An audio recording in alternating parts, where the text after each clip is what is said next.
an expectation.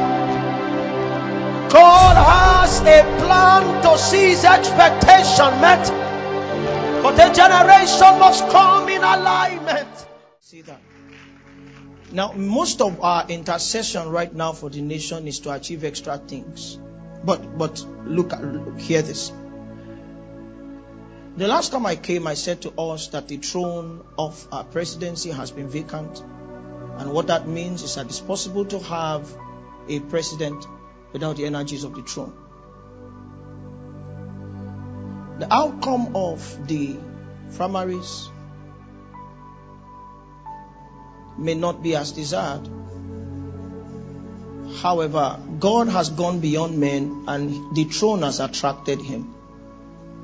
And so the call to the church is to labor into the throne and not into a man. Are you with me? Now, when the Lord began to say that to me, I was wondering how that could happen. And then he advanced. I've been studying on the capacity of things to host spirits. How that where we live, that's in Obomosho, it's possible to buy vegetable with your money from the market. But that vegetable enters your house, and under the right kind of priesthood, it can become a host. Are you with me? So that if you eat it, the possibilities of that vegetable is advanced because of priesthood. Now, I have driven through the car through a region where there were nails, and if you drove through that area, your tires will go down. And what I simply told the Lord to do was to touch my tires and make sure that they were metal proof. I drove through the same area and my tires were still my tires. God is saying to me that there is a space for a spirit in the throne of our presidency, and that the church must begin to labor to smuggle him, give him access into that throne.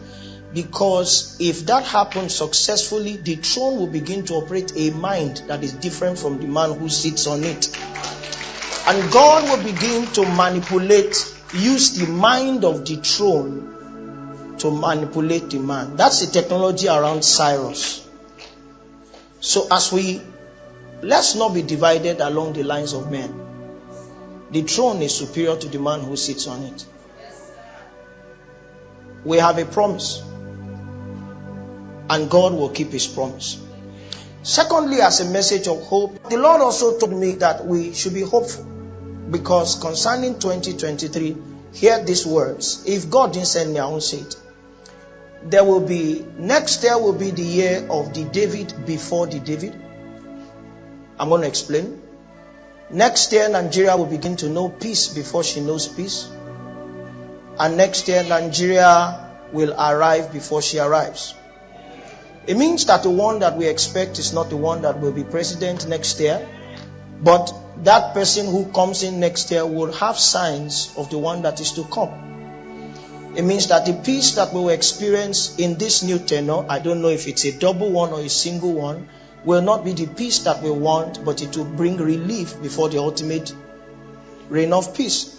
It also means that our nation will experience marked changes, but we will not arrive in the promised land with this next president, but it will give us a sign. There is a dimension of the operations of the spirit of faith that the Nigerian church needs to repossess.